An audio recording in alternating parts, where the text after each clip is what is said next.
Hay una palabra que hoy se usa demasiado. Se lo decimos al ex, a la ex, al que nos hirió, al que no nos eligió, al que no nos entendió, pero casi nadie se ha detenido a comprender lo que es realmente el narcisismo y qué no lo es. Porque no todo ego es maldad y no toda frialdad es trastorno. Hoy vamos a desmontar muchas ideas falsas. Acompáñame a entender la verdadera realidad de esto, del mito del narciso a la psicología moderna.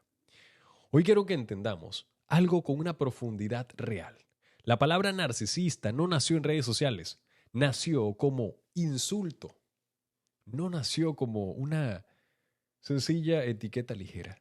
Nació de un mito y luego se convirtió en un concepto psicológico y después en una categoría clínica. Y si no entendemos el origen, vamos a usar constantemente mal la palabra. Y cuando usamos mal una palabra clínica, confundimos dolor con diagnóstico y carácter con trastorno. Por eso quiero ir al origen, ¿sí? Narciso en metamorfosis, ¿sí? Voy a contar este relato. El término viene del mito del Narciso, narrado por el poeta romano Ovidio en Metamorfosis. Narciso era descrito como un joven de belleza extraordinaria, no era solo atractivo, era magnético. Provocaba deseo, fascinación, persecución emocional. Muchos se enamoraban de él, hombres y mujeres, pero Narciso tenía un rasgo central. Rechazaba absolutamente a todos. No conectaba, no se vinculaba, no respondía al amor que despertaba. No porque estuviera herido, ojo. El mito no lo pinta como triste, sino como alguien que está cerrado a la reciprocidad, ¿sí? Aquí aparece el primer símbolo sumamente importante. Narciso recibe admiración, pero no puede corresponder afectivamente. Eso ya nos deja una clave psicológica. Ser deseado no es lo mismo que poder amar. ¿Qué pasa con esto? Que entendemos que el amor no se borra. Luego entra en escena Eco.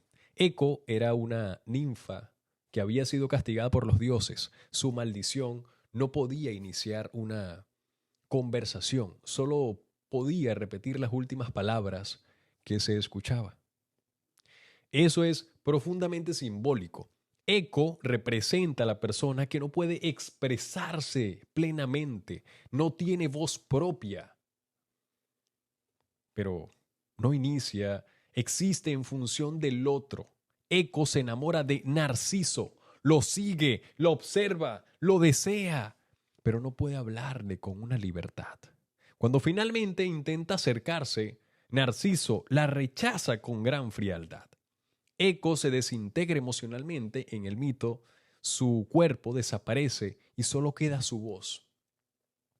El símbolo psicológico que aparece aquí en esta trama es que el amor no correspondido hacia una figura narcisista puede hacer que alguien pierda su identidad y solo quede el eco del otro. Esto es exactamente lo que hoy vemos en relaciones destructivas, personas que dejan de tener voz propia y claro, solo reaccionan a la energía del otro. ¿Y cuál es la profecía de todo esto? Si se conoce a sí mismo. Cuando Narciso nace, un adivino hace una profecía. Vivirá una larga vida si no llega a conocerse a sí mismo. Esto es oro en psicología, porque en el mito, conocerse a sí mismo no es autoconciencia saludable, es quedar atrapado en la propia imagen, es confundirse con el reflejo. Ojo, no es una identidad profunda, es identidad netamente superficial. No es conciencia interior, es fascinación externa. Por eso, aquí está el reflejo del agua. Un día Narciso se inclina sobre un lago y ve su reflejo, nada más y nada menos, pero no entiende que es él, justamente. Se enamora de esa imagen de una manera plena. Quiere tocarla, pero no puede. Quiere abrazarla, pero no puede. Quiere poseerla, pero no puede. Se obsesiona. Deja de comer, deja de moverse, deja de vivir. Queda atrapado mirando su propia imagen hasta morir. Ahora quiero ir al símbolo clínico profundo. El reflejo representa una identidad basada en apariencia, autoimagen sin autoconocimiento, relación con la imagen, no con el ser, amor hacia la proyección, no hacia la esencia, no se enamora de sí mismo como persona, se enamora de una imagen totalmente idealizada. Esto conecta directamente con el concepto moderno. El narcisismo patológico no es amor propio, es apego a la imagen ideal. ¿Y cuál es el significado psicológico del mito? Es que si lo traducimos al lenguaje psicológico, Narciso tiende a simbolizar, en primer lugar, la identidad vacía sostenida por imagen. No hay profundidad emocional, solo algo superficial. Necesidad de mirada externa existe si es visto. Incapacidad de reciprocidad emocional. Recibe deseo, no devuelve el vínculo. Fascinación por la idealización. Ama lo perfecto, no tolera lo humano. Y por supuesto, desconexión afectiva real. No hay maldad explícita, hay una gran desconexión. Confusión entre ser y parecer. El reflejo sustituye a la propia identidad. Esto es extremadamente moderno. Yo diría que demasiado moderno. Ahora, si lo llevamos del mito a la psicología, siglos después el término empieza a usarse en psicología. A finales del siglo XIX, principios del siglo XX, primero aparece como un concepto en sexología y psicología temprana para describir a personas que son excesivamente centradas en sí mismas. Luego entra en el psicoanálisis. Freud introduce el término narcisismo. Freud habla de un narcisismo primario, que es la etapa normal del desarrollo infantil, el narcisismo secundario, que es el retiro patológico de la energía emocional hacia uno mismo. Una traducción simple sería: el bebé necesita una etapa narcisista totalmente sana, porque primero el mundo es él, pero si el desarrollo emocional falla, esa etapa no se transforma en una capacidad de amar al otro. Y claro, por supuesto, queda totalmente fijada. Y eso es clave. El problema no es tener narcisismo, el problema es quedarse atrapado en ese vínculo.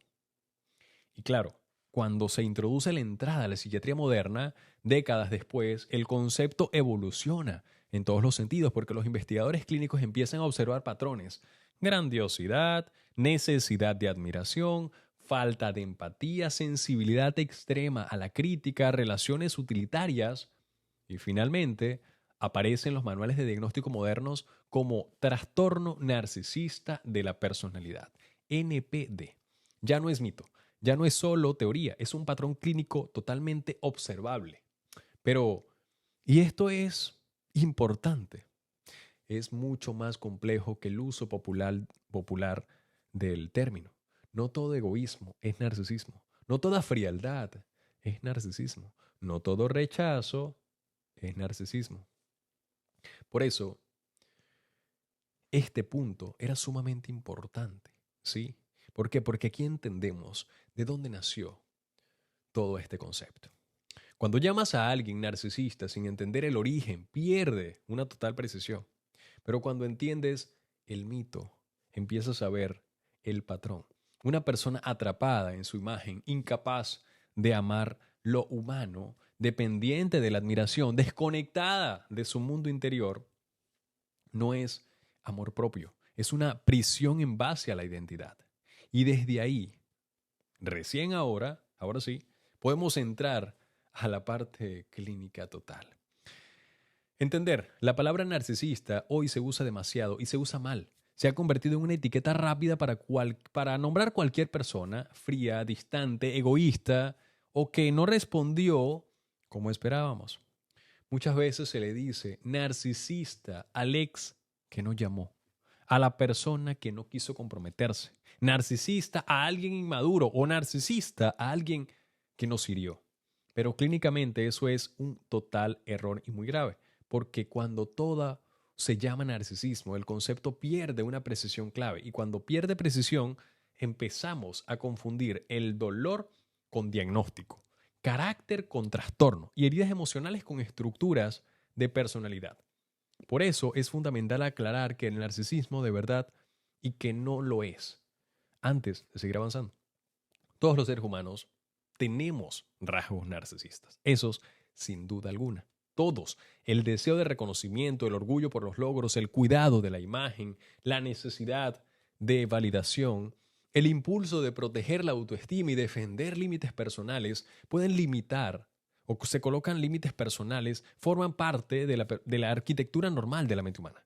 No solo es algo patológico, sino es necesario. Una persona sin nada de narcisismo funcional no tendría autorrespeto, no sabría qué decir que no, no pondría límites y viviría en constante autoabandono. El problema en sí no es tener rasgos narcisistas. El problema es cuando esos rasgos se vuelven totalmente rígidos, extremos y dominan la forma de relacionarse con absolutamente todos los demás.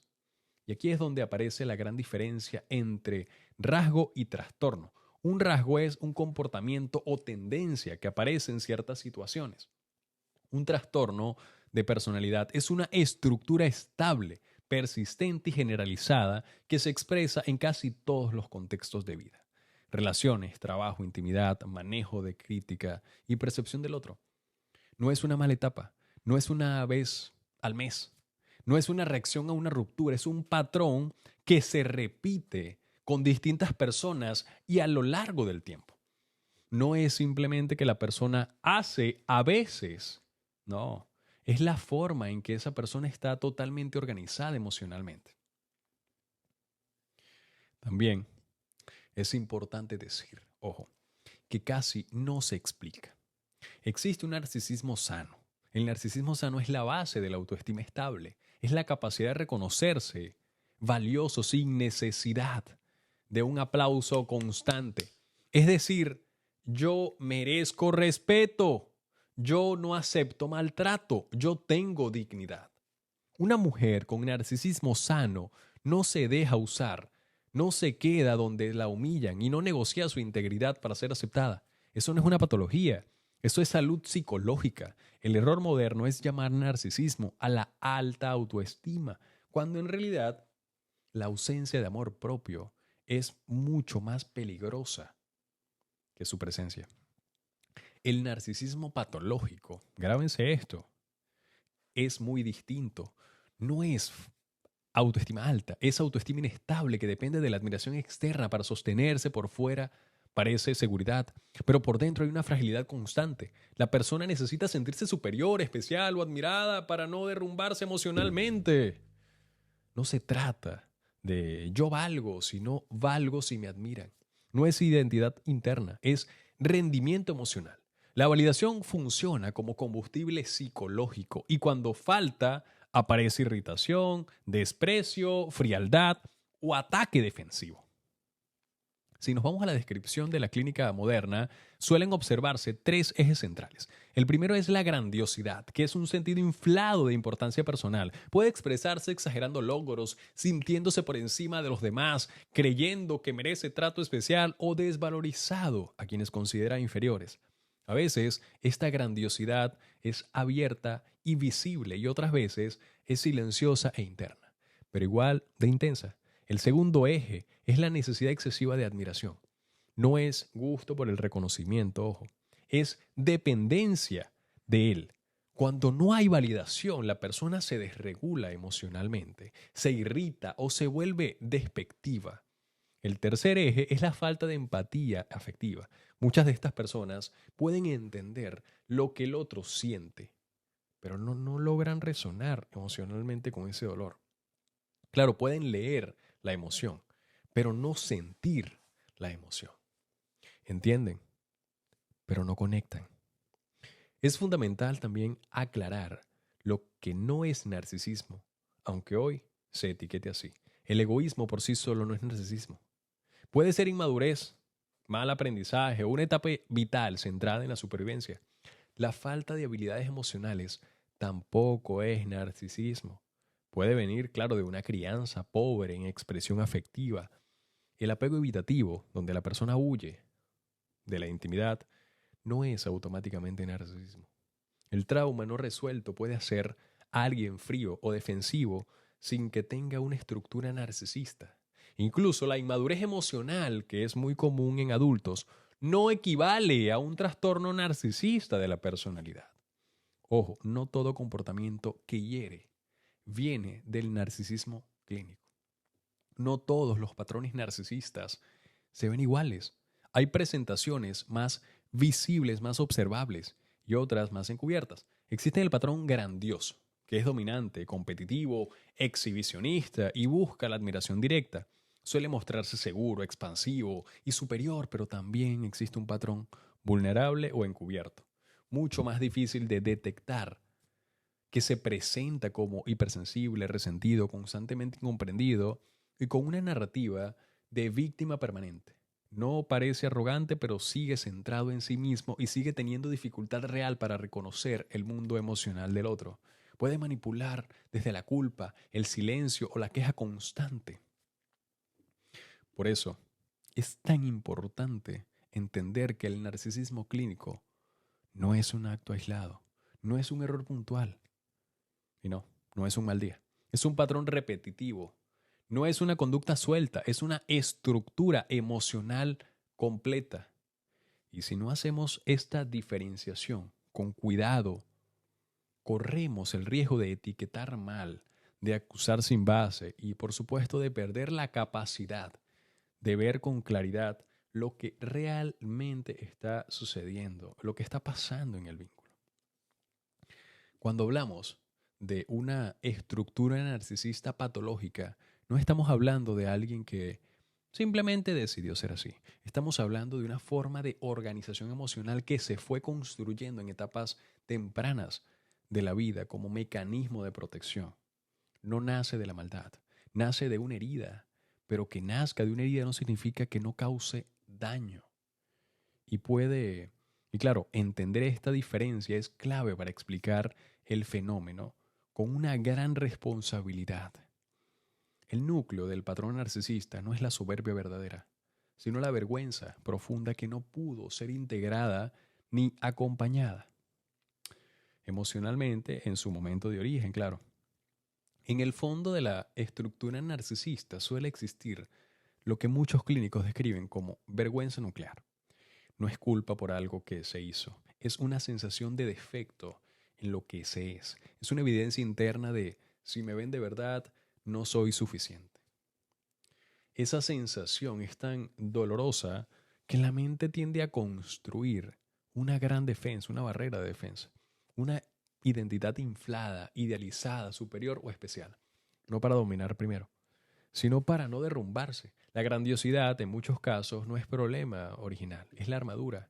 Por eso por fuera parece fortaleza, pero por dentro hay una gran fragilidad constante y amenaza de colapso, y cuando la imagen se quiebra, muchas veces el desarrollo emocional de estas personas estuvo marcado por validación condicional, es decir, recibían reconocimiento solo cuando brillaban, rendían, destacaban o cumplían expectativas.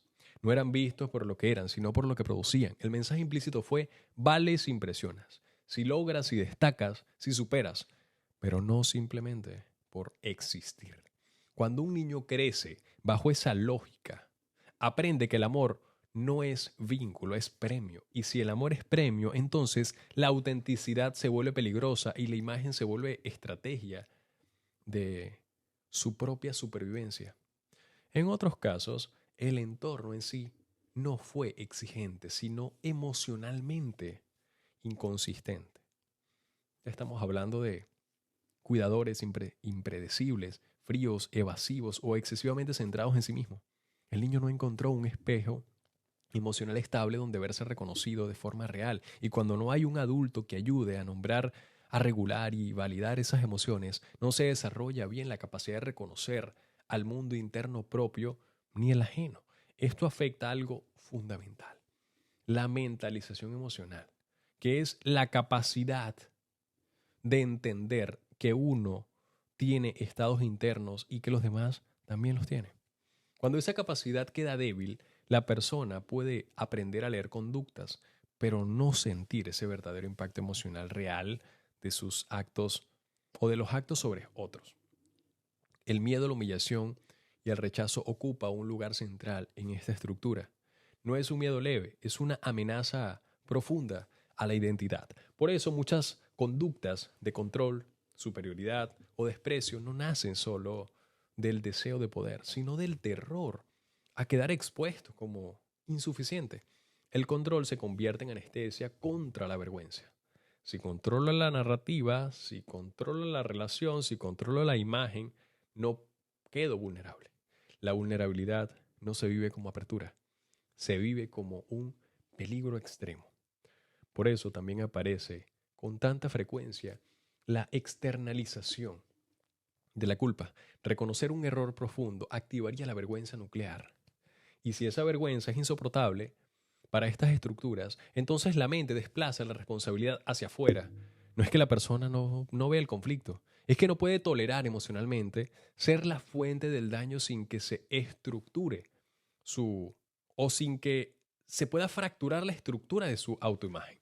Culpar al otro no siempre es manipulación consciente. Muchas veces es defensa psicológica automática para sostener la imagen, entre comillas, funcional. La máscara es importante entenderla bien. No es solo fingir, es una identidad construida para poder sobrevivir emocionalmente. El problema es que con el tiempo deja de ser una máscara y se convierte en la única forma de ser. La persona ya no distingue entre quién es y quién necesita parecer. Y cuando alguien o algo amenaza esa imagen, ya sea una crítica, un límite, un autoabandono, la reacción puede ser intensa, desproporcionada y fría, porque lo que está en juego no es el orgullo superficial, es la estabilidad interna. Desde afuera, muchas personas se preguntan si por dentro son frágiles. ¿Por qué parecen tan seguros? Porque la defensa está sobredesarrollada. La seguridad en sí no es serenidad, es rigidez, no es paz interna, es tensión sostenida, no es autoestima integrada, es autoimagen vigilada. Por eso necesitan admiración constante, superioridad, comparativa o validación repetida, no para crecer, sino para no caer. También es importante entender que no todas las historias de dolor producen narcisismo patológico. Muchas personas sufren vergüenza, rechazo o validación condicional y tienden a desarrollar estructuras totalmente distintas, incluso opuestas. Aquí influyen el temperamento, el ambiente, las figuras del apego y experiencias correctivas posteriores. Por eso no hablamos de causa única, sino de trayectorias de desarrollo. Lo que sí se repite es el patrón: herida temprana en la autoestima profunda, dificultad para integrar la vulnerabilidad y construcción de una identidad defensiva basada en una imagen, control y por supuesto una superioridad netamente compensatoria. Entender esta raíz no es para justificar el daño que pueden causar, ojo, sino para poder comprender la mecánica interna. Comprender no es permitir, explicar no es excusar. Pero si no entendemos la raíz, solo vemos la conducta y nos quedamos en la superficie. Y este tema no es superficial, es un desarrollo emocional, es estructura de identidad y es defensa psicológica llevada al extremo. Desde aquí, ahora sí, ya podemos entrar a la base neuropsicológica que pasa en los sistemas de empatía, amenaza y recompensa que sostienen este patrón, por supuesto, en la vida adulta. Porque cuando hablamos del narcisismo patológico, no solo estamos hablando de una conducta y de una historia emocional, no. También estamos hablando de cómo funcionan ciertos sistemas del cerebro relacionados con la empatía y la amenaza. Y la recompensa no es solo una forma de pensar, es una forma de procesar la experiencia interpersonal. Y entender esto ayuda a desmontar dos mitos sumamente peligrosos. El primero es creer que la persona narcisista no entiende nada de lo demás. Y el segundo es creer que todo lo que hace es plenamente consciente y netamente calculado. La realidad tiende a ser más compleja y un poco más incómoda. En muchas personas con estructuras narcisistas se observa una diferencia muy importante entre dos tipos de empatía. Existe una empatía que podríamos llamar cognitiva, que es la capacidad de leer al otro, interpretar gestos, detectar debilidades, entender reacciones y anticipar respuestas emocionales. Esa capacidad muchas veces está bastante desarrollada, por eso pueden ser socialmente hábiles, encantadores al inicio y muy finos leyendo lo que el otro necesita escuchar. Pero existe una dimensión distinta, la empatía afectiva, que es la capacidad de sentir con el otro, resonar con su dolor y dejar que esa resonancia module la propia conducta. Ahí suele estar el mayor déficit. Entienden lo que duele, pero no lo sienten como un freno interno. Pueden, claro, registrar la herida del otro sin que eso reorganice en sí su respuesta emocional. El cerebro social humano está diseñado para que la conexión genere regulación. Cuando vemos dolor genuino en alguien que nos importa, normalmente se activan circuitos de respuesta emocional que suavizan la conducta y abren espacio a la reparación. En la estructura narcisista patológica, esa modulación es totalmente débil o inconsistente, no porque no haya neuronas, sino porque el sistema nervioso o el sistema defensivo domina las respuestas. La prioridad no es el vínculo en sí, es la autoprotección de la imagen y de la posesión. Por eso pueden continuar conductas que dañan, incluso cuando comprenden intelectualmente que dañan en sí. También es importante entender el sistema de recompensa, ojo, interpersonal. En muchas de estas personas la admiración, el estatus, la validación y la sensación de superioridad funcionan como estímulos altamente reforzantes. No es solo que le gusta, es el reconocimiento. Su sistema motivacional se organiza alrededor de él. La aprobación externa produce una activación intensa de placer y alivio interno, mientras que la indiferencia o la pérdida de estatus produce malestar profundo. La admiración en sí no es un extra, se convierte en combustible psicológico. Por eso la buscan, la provocan y la exigen de formas directas o indirectas. En contraste, la crítica y el rechazo se procesan como amenazas mayores de lo que parece desde afuera. No se viven como información, se vive como ataques a la identidad. Cuando eso ocurre, se activan sistemas de defensas muy primarios. Ataque, desprecio, negación, contraacusación o, por supuesto, retirada fría. La reacción puede parecer exagerada, pero internamente no se siente exagerada. Se siente defensiva. La crítica no entra como dato, entra como peligro. Y cuando el cerebro percibe peligro identitario, prioriza proteger la autoimagen antes que proteger al mismo vínculo. Por eso, tendemos a ver respuestas como la rabia súbita, el sarcasmo hiriente, la descalificación o la frialdad extrema ante las observaciones que en otro tipo de estructuras emocionales generarían reflexión o incluso culpa sana. No es que no puedan escuchar, es que escuchar activaría vergüenza profunda y la vergüenza es vivida como una gran amenaza intolerable. Entonces, el sistema emocional gira rápidamente hacia la defensa. La rabia o el desprecio funcionan como anestesia contra la sensación de inferioridad.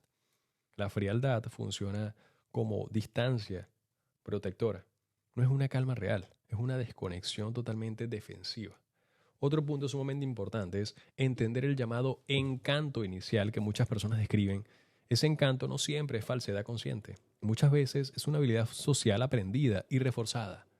Por eso, porque genera resultados rápidos, admiración, interés, apertura del otro. El problema es que ese encanto no está sostenido por una conexión empática profunda, sino por estrategia relacional. Funciona muy bien al inicio, cuando todo es idealización y novedad, pero se erosiona cuando aparece la intimidad real y cautiva. La frustración y la diferencia. Ahí, sin empatía afectiva fuerte, el vínculo deja de ser experiencia compartida y pasa a ser un campo de control. La regulación emocional también suele ser inestable. Aunque desde fuera parezcan controlados, por dentro hay oscilaciones intensas entre superioridad y amenaza, entre euforia y validación, y derrumbe por crítica. Como no toleran bien la vulnerabilidad consciente, no procesan esas oscilaciones con apertura, sino con defensa. Por eso, pueden pasar de idealizar a despreciar con mucha rapidez. de acercarse intensamente a retirarse con frialdad, de mostrarse fascinados a mostrarse indiferentes. No es solo manipulación, es desregulación protegida por armadura. Entender esta base neuropsicológica no convierte el patrón en inexcusable, pero sí lo vuelve comprensible en su mecánica. No estamos frente a una simple maldad, ni frente a una simple inseguridad. Estamos frente a un sistema emocional donde la empatía afectiva es débil. La amenaza identitaria se dispara rápido y la recompensa por admiración es especialmente potencial. Eso crea una forma de relacionarse donde el otro deja de ser sujeto emocional pleno y pasa a ser un regulador de la autoimagen. Y cuando alguien se convierte en regulador de tu imagen, deja de ser visto como una persona completa.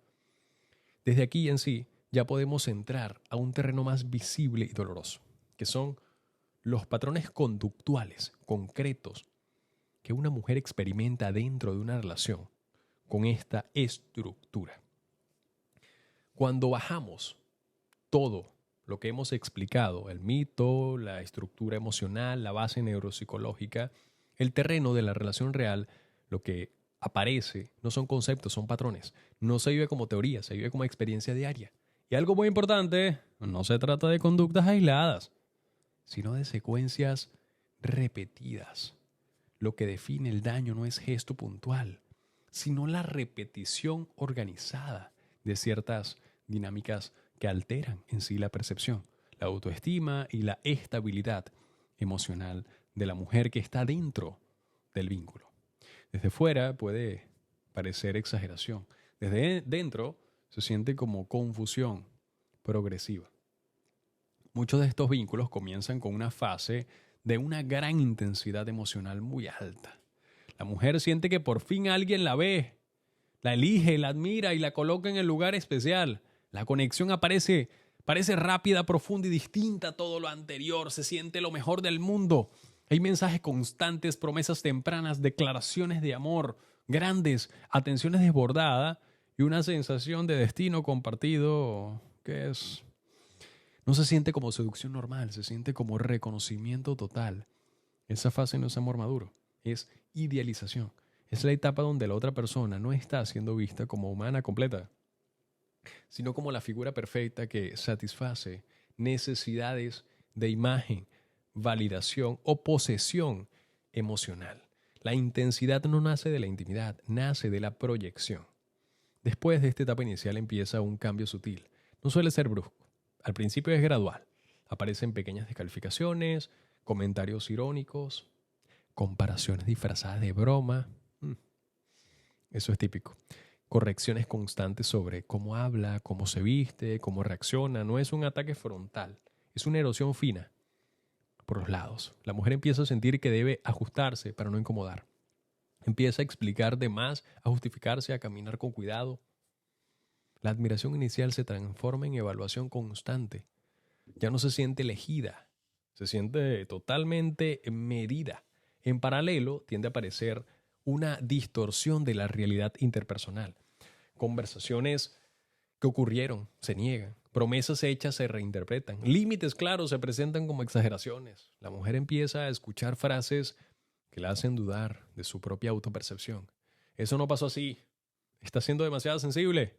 Todo lo llevas al drama. Te lo estás imaginando. No es solo desacuerdo. Es invalidación sistemática de la experiencia interna del otro. Con el tiempo, esto no solo genera una discusión, genera desorientación. La mujer empieza a desconfiar de su memoria emocional. También se observa con mucha frecuencia la introducción de terceros como elementos de control. No necesariamente infidelidad explícita al inicio, sino referencias constantes a otras personas, comparaciones indirectas, historias diseñadas para provocar inseguridad o competencia emocional. La atención se vuelve inestable y la mujer empieza a sentir que debe forzarse más para no perder su lugar. La relación deja de ser un espacio seguro y se convierte en escenario de rendimiento afectivo. Otro patrón que es sumamente frecuente es la proyección. Conductas propias son atribuidas al otro. La deslealtad se acusa, el control se denuncia, la manipulación se señala, pero en dirección contraria. Esto no solo protege la autoimagen de quien proyecta, también coloca a la mujer a la defensiva permanente. En lugar de observar lo que recibe, se ve obligada a defenderse de lo que no hizo y de lo que no existe. La energía del vínculo se consume a aclarar acusaciones en lugar de construir conexión. Aparece también el retiro estratégico del afecto. No siempre es grito ni pelea. Muchas veces es silencio, distancia, frialdad, desconexión emocional como castigo. La mujer siente que algo se apagó, pero no entiende exactamente qué fue lo que se apagó. Cuando pregunta, recibe respuestas vagas o acusatorias. El mensaje implícito es: si no actúas como espero, pierdes mi cercanía. Eso condiciona la conducta. El afecto deja de ser expresión y se convierte en premio intermitente. En fases mucho más avanzadas puede parecer el desgaste emocional. No siempre es ruptura formal inmediata. A veces, es desaparición afectiva, reemplazo rápido o indiferencia repentina. La mujer queda en shock porque compara ese final frío con el inicio intenso de no lograr integrar ambas versiones con la misma persona. Y cuando empieza a reconstruirse, no es raro que reaparezca el contacto inesperado, los mensajes ambiguos, la cercanía intermitente. No siempre es amor que vuelve, muchas veces es control de no querer perder la influencia.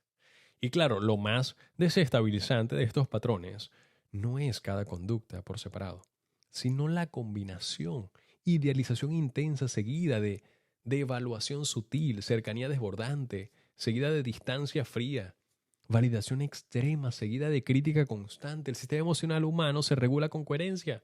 Cuando la coherencia se rompe de forma repetida, aparece dependencia emocional por inestabilidad. No es debilidad de la mujer, es efecto de refuerzo intermitente. El cerebro se engancha más a la recompensa impredecible que a la constante. Desde fuera, alguien puede decir: si la tratan mal, que se vaya. Desde dentro no se vive tan simple, porque no todo el maltrato es abierto.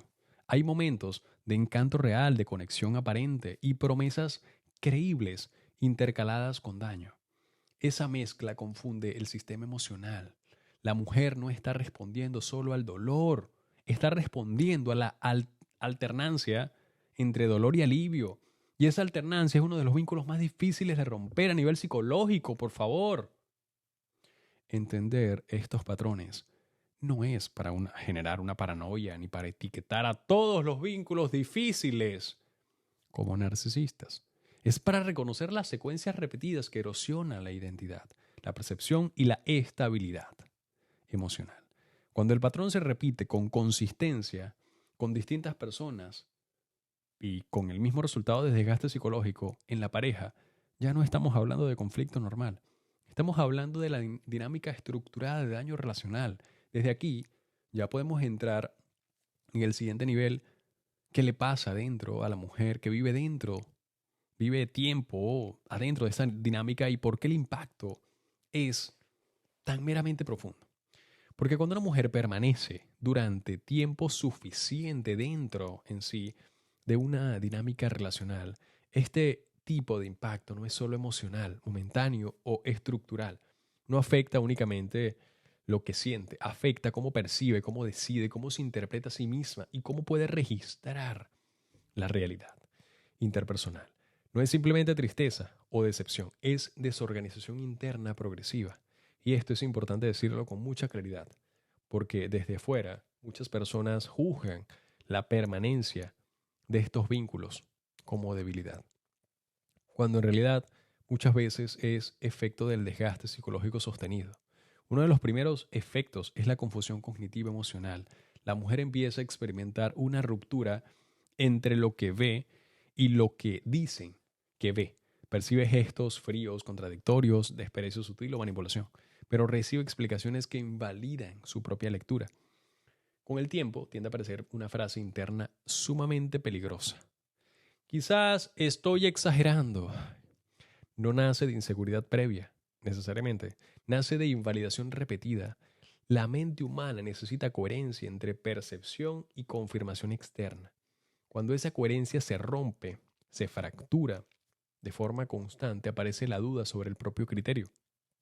Esa duda no se queda solo en lo mental. baja el cuerpo, el sistema nervioso entra en alerta de manera sostenida, aparece la hipervigilancia emocional, la mujer empieza a observar tonos de voz, silencios, gestos mínimos, cambios de energía tratando de anticipar el próximo giro afectivo. No es dramatismo, es adaptación fisiológica al entorno impredecible. El cuerpo aprende que la estabilidad no está garantizada y se mantiene en modo de monitoreo constante. Eso agota profundamente, no solo cansa, desgasta. La regulación emocional básica, ojo, con el tiempo ocurre algo mucho más delicado: la fragmentación de la identidad relacional. La mujer empieza a modificar su forma de hablar, de reaccionar, de pedir, de opinar y hasta de sentir para evitar conflicto o retiro afectivo. No lo hace por falsedad, lo hace por su supervivencia vincular. Empieza a preguntarse menos qué siento y más qué reacción puedo provocar ante esto. Ese desplazamiento del eje interno hacia la reacción del otro es una señal de erosión de identidad. Ya no se mueve desde la autenticidad, se mueve desde la prevención. Por supuesto, también se instala progresivamente la dependencia de aprobación intermitente, como la validación llega de forma irregular, a veces intensa, a veces ausente. Cada gesto positivo se vive como alivio profundo, no porque sea extraordinario, sino porque es escaso. El cerebro humano responde con mucho más apego a la recompensa impredecible que a la constante. Por eso, pequeñas muestras de efectos pueden sentirse enormes dentro de las dinámicas, aunque desde fuera parezcan mínimas. No son migajas objetivas. Se vuelven subjetivamente vitales por privación previa. Claro, aparece además una culpa crónica. La mujer empieza a sentirse responsable del mal clima emocional, de la relación. Si el otro está distante, ella busca qué hizo mal. Si el otro está irritado, ella revisa su conducta. Si hay conflicto, ella asume que debió manejarlo mejor. Esta culpa no siempre es impuesta de forma directa. Muchas veces es inducida por inversión constante de responsabilidad. La narrativa interna cambia de me están dañando a no estoy siendo suficiente. Y cuando la culpa se mezcla con la vergüenza, la autoestima se contrae y se retrae. El afecto o el efecto frecuente es el aislamiento progresivo. No siempre es prohibición explícita de vínculos externos. A veces es desgaste, descalificación sutil de amistades, incomodidad constante ante terceros o generación de conflicto. Cuando la mujer busca apoyo afuera, poco a poco, sin darse cuenta, reduce su red, habla menos, comparte menos, consulta menos. Y cuando una persona pierde red emocional, pierde un espejo correctivo a su propia realidad. La relación se vuelve el único marco de referencia, incluso cuando es el marco que está en sí desorganizado. Uno de los fenómenos más potentes que se forman es el trauma vincular. No es trauma por un evento único, sino por combinación repetida de cercanía intensa y daño emocional. El mismo vínculo que hiere es el que calma, el mismo que desregula es el que alivia. Esa mezcla tiende a crear un lazo adictivo a nivel emocional y fisiológico. No es una metáfora romántica, es condicionamiento afectivo. El sistema nervioso aprende que asociar el vínculo con la misma fuente que genera dolor. Y eso hace que salir no se sienta solo tristeza, se sienta una gran amenaza. Muchas mujeres describen que dejan de reconocerse, no porque olviden quiénes eran, sino porque dejan de sentirse como eran.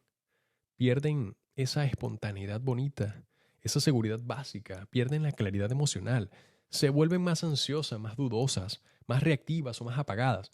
Y lo más doloroso es que a veces muchas creen que ese deterioro es su culpa o su verdadera personalidad, cuando en realidad es el efecto de exposición relacional prolongada a una distancia, a una dinámica en sí desorganizante.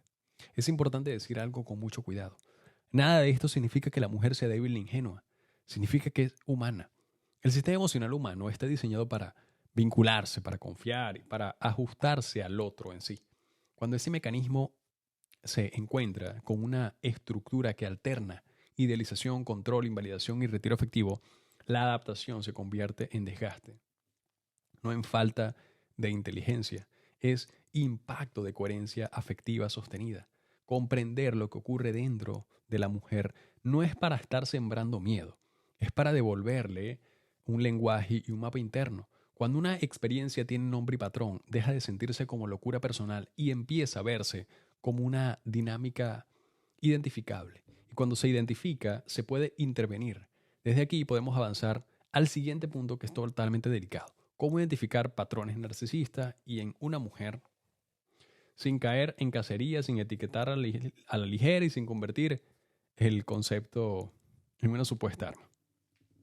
Porque cuando hablamos de identificar un patrón narcisista en una mujer o ya sea en cualquier persona, hay que entrar con mucha responsabilidad, ¿sí? Porque uno de los errores más dañinos hoy es convertir un concepto clínico en un arma de acusación emocional. No todo comportamiento difícil es narcisismo, no toda mujer complicada es narcisista y no toda dinámica conflictiva indica trastorno de la personalidad. El objetivo en sí no es crear sospecha generalizada, es aprender a observar patrones estables en el tiempo. La clave no está en un episodio, está en la repetición constante. Un patrón narcisista no se identifica por un momento de egoísmo, ni por una reacción defensiva, ni por una etapa de dolor. Se identifica por una forma constante de relacionarse donde la responsabilidad emocional casi nunca es asumida, donde el impacto sobre otros es totalmente minimizado de manera sistémica y donde la necesidad de admiración, control o superioridad domina el vínculo. No es que nunca se equivoque. Todos nos equivocamos. Todos y todas se equivocan. Es que cuando se equivoca, reorganiza la narrativa para no quedar responsable. La explicación cambia. La culpa se desplaza. El foco se tiende a mover. Un indicador importante es la explotación emocional repetida. No necesariamente explotación material, ojo, sino un uso constante del otro como regulador de su estado interno sin reciprocidad real. La relación gira alrededor de sus necesidades, sus heridas, sus tiempos, sus silencios y sus exigencias emocionales. El otro existe en función de sostener, entender y esperar a adaptarse. Cuando el otro necesita, la respuesta es totalmente limitada, impaciente o ausente, no de forma puntual, sino consistente. También se tiende a observar una necesidad marcada de admiración o obligación que no disminuye con el tiempo ni siquiera con la cercanía. Al contrario, aumenta, no se calma como amor real. Exige reconocimiento continuo si la admiración baja. Aparece irritación, distancia o desprecio sutil. No se siente nutrida por el vínculo, se siente amenazada por la igualdad. Porque la igualdad emocional elimina la superioridad comparativa y sin superioridad en sí la estructura se desestabiliza completamente. Hay presentaciones menos visibles que suelen confundirse con una fragilidad emocional simple. Es el patrón encubierto a la vulnerable. Aquí la mujer no se presenta como una superior abierta, sino como víctima constante de todos. Todas sus historias tienen el mismo guión. Siempre fue traicionada, siempre fue maltratada, siempre fue incomprendida, siempre dio más que todos. El dolor puede ser real en todas partes, pero el patrón es que nunca aparece su responsabilidad relacional. Nunca hay revisión profunda de su contribución al conflicto. La narrativa tiende a ser unilateral y permanente. Ojo, en este patrón, encubierto por cierto, aparece mucho lo que es la manipulación pasiva. No controla con imposición, controla con culpa, silencio, retiro afectivo y sensibilidad exagerada ante cualquier límite. El mensaje implícito es: si no haces lo que espero, me hieres. No hay amenaza directa. Hay carga emocional inducida. El otro aprende a ceder, no por acuerdo, sino para evitar molestar. Desde afuera aparece la sensibilidad, desde dentro se siente presión. Por eso es fundamental también diferenciar este patrón de otras estructuras emocionales que pueden aparecer o pueden parecer similares, pero no lo son. Por ejemplo, una mujer con apego ansioso puede ser intensa, temerosa al abandono y demandante de cercanía.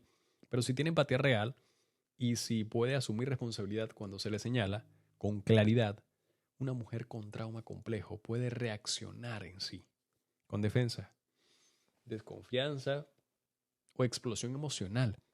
pero no explota sistemáticamente al otro para poder sostener su autoimagen. Una mujer con rasgos límite puede tener inestabilidad afectiva, fuerte y miedo profundo a la pérdida, pero su dolor es visible y su culpa es real cuando reconoce daños.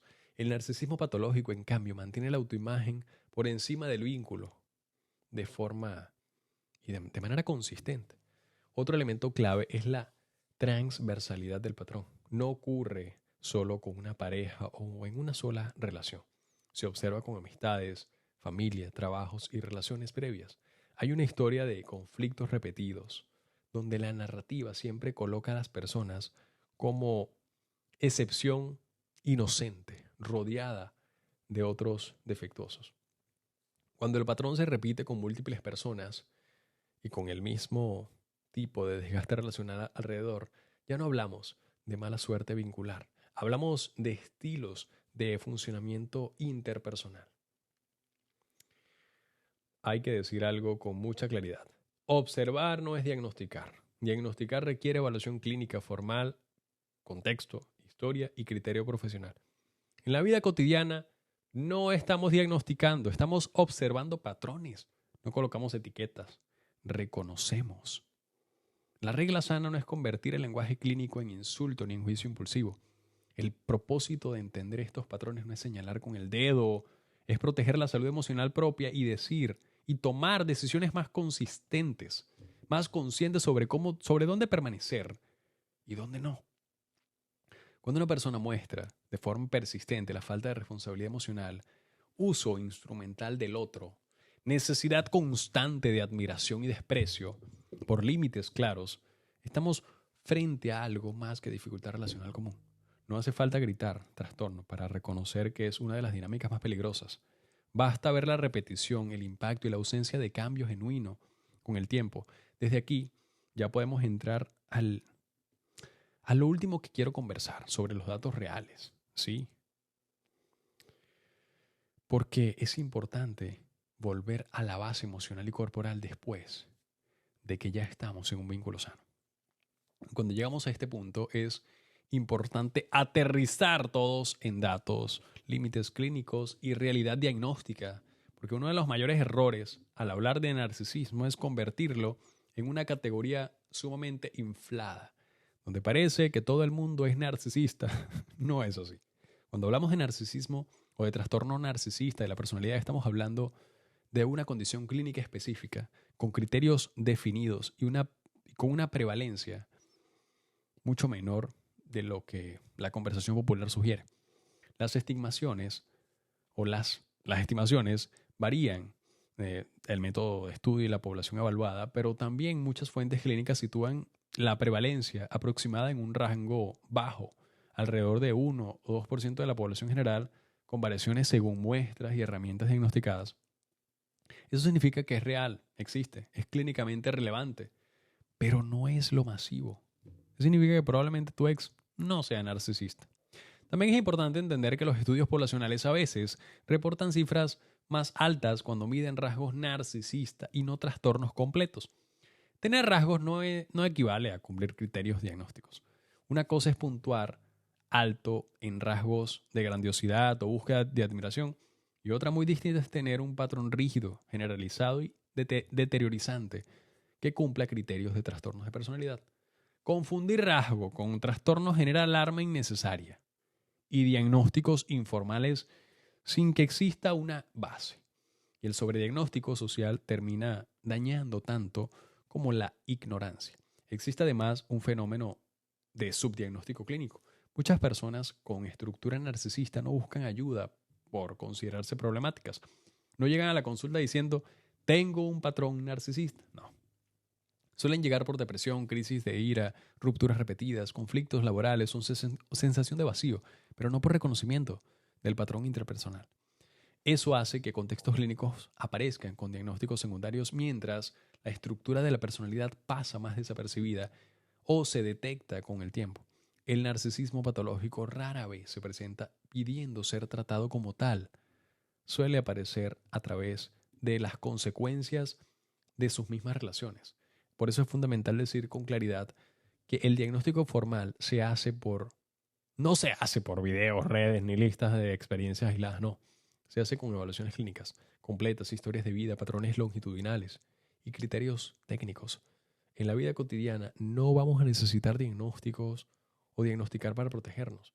No hace falta una etiqueta para reconocer que un vínculo te desorganiza, te erosiona y te rompe la estabilidad emocional.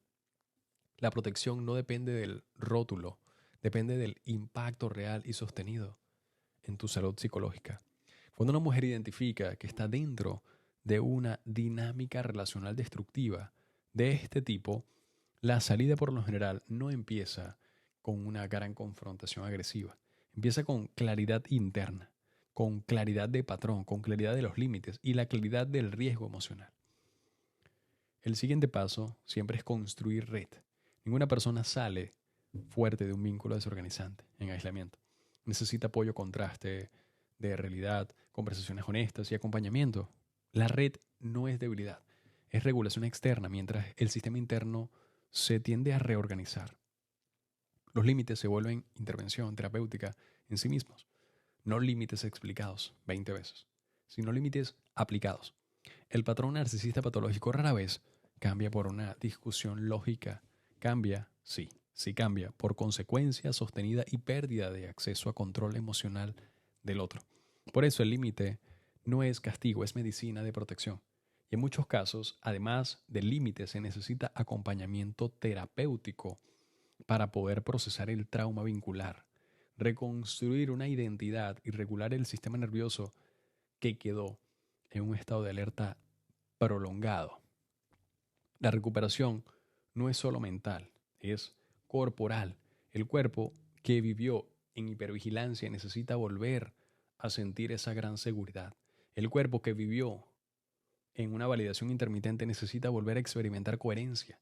El cuerpo que se adaptó al retiro afectivo necesita volver a recibir presencia estable. Sanar no es solo entender la dinámica, es reentrenar la experiencia emocional básica de estar en un vínculo sin miedo constante. Y aquí es donde quiero cerrar con algo que no es teoría, es dirección. Salir de una dinámica narcisista destructiva no es volverte dura, mujer, fría ni desconfiada del otro o del mundo. Es volverte conectada contigo. No se trata de aprender a sospechar de todos. Se trata de aprender a escucharte con precisión. Volver a ti no es orgullo defensivo. Es coherencia interna. Es registrar tu cuerpo cuando algo no cuadra. Es honrar tu percepción cuando algo duele de una forma bastante repetida. Es elegir vínculos donde no tengas que reducirte para poder ser aceptada. Volver a ti no nace desde la culpa ni desde el juicio. Nace desde el cuerpo, desde la sensación de verdad interna, desde la dignidad emocional básica. No es guerra contra el otro, es reconciliación contigo. Y cuando una mujer vuelve a sí misma con conciencia, con límites, cuando vuelve a sí misma con una red, deja de ser terreno fértil para dinámicas que viven de su desgaste. Y ahí no solo termina un patrón, empieza una identidad más integrada, más clara y más viva. Recuerda, mujer, siempre volver a ti. Gracias por quedarte en este video y entender toda esta realidad del narcisismo. Compártelo con esa persona que lo necesita. Por supuesto, suscríbete a mi canal, que estaremos subiendo todos los días ciertos temas a profundidad. Te mando un fuerte abrazo y nos vemos en el próximo video.